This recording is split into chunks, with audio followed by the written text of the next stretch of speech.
Yeah, this is Jeff Palmer with the Temple of VTech. We're out driving a brand new 2016 Honda Pilot. This particular trim level is the all-wheel drive Elite model, which is pretty much the fully loaded version. You get a number of features, including panoramic moonroof. This one has a rear entertainment system with a Blu-ray player, the full suite of Honda sensing technologies, lane keeping assist, etc., collision mitigation, braking system. Just wanted to comment, the car's nice and quiet. We're doing, well, I don't want to say really, but the speed limit here is about 65. We're going a little faster than that. I hear a little bit of wind noise, but it's a little breezy today. Road noise is pretty well muted. Very comfortable ride. Honda's done a tremendous job strengthening the body while cutting weight to the tune of around 300 pounds. It varies a little bit depending on trim level, but this is by far the lightest car in its category of three-row SUVs or crossovers. So they've done a really good job there, which means the stronger engine delivers a lot more performance than you used to get with last year's Pilot, which it wasn't a slouch, but now this one's good for 0 to 60 in around 7 seconds. The all-wheel drive system, Honda doesn't really brag about it too much, but it is basically the SH all-wheel drive system from Acura. Honda calls it iVTM4, and they kind of downplay a little bit because it looks exactly like the same hardware that they put in the more expensive Acura models. So it doesn't seem like it's tuned as much to rotate the car for performance as in the Acura. In the Acura you have the IDS system, which you can select sport mode and a few other things. This one has 4 different modes which you can select, but they're more about traction. They call it a traction management system, I believe. But the first mode is your normal mode. I'm sorry, intelligent traction management. Just click the button once, it shows you're in normal. Click again, it switches to snow mode, which we're not going to be able to use that today because it is 65 degrees and very sunny. The next mode is the mud mode, and then you have a sand mode.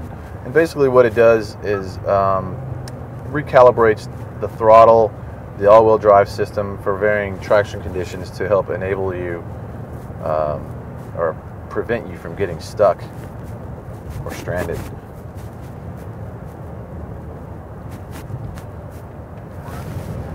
So this looks a lot like the display audio system we've seen already in the cars like the Fit, the Civic, the CR-V, but this one runs Android Auto and now has a Garmin navigation system. So you can see the graphics are a little bit richer than previous Honda navigation systems.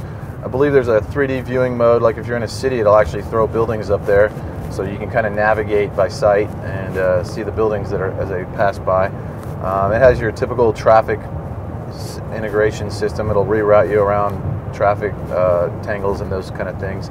There's a new feature where it shows the speed limit of the road you're currently on, which can be a good reminder if you find yourself exceeding the speed limit. You can quickly glance, double check yourself. So got that. Below that you have the HVAC system. Thankfully most of it's controlled by buttons and not through the touchscreen interface. I like that. And just below that you'll see the rear entertainment system Blu-ray player here, which I believe is only available on the Touring and Elite models. I think below that you might end up with the, I think in the EXL you get a DVD-based player. But on this model, the rear entertainment system includes an HDMI input, 120 volt adapter for your game system or whatever, and also an analog video for your more legacy devices. Maybe you have an older player you want to hook up. But there's 5 USB ports. There's 2 here, 1 in the center console under the scroll top, right over here actually, and then there's 2 for the rear passengers.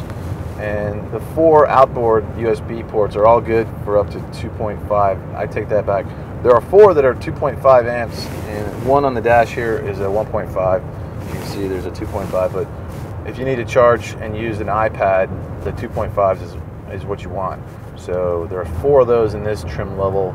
Below that, I'm not sure how many USB ports because it gets a little fuzzy on the equipment trim levels, and I literally would have to sit through all of them to figure it out.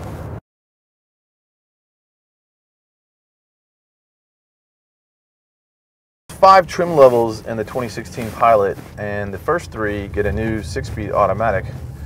Well, new to the Pilot. It's common to the 6-speed found in other Hondas, but this one has the 9-speed. I'm just going to show you the acceleration run on the freeway.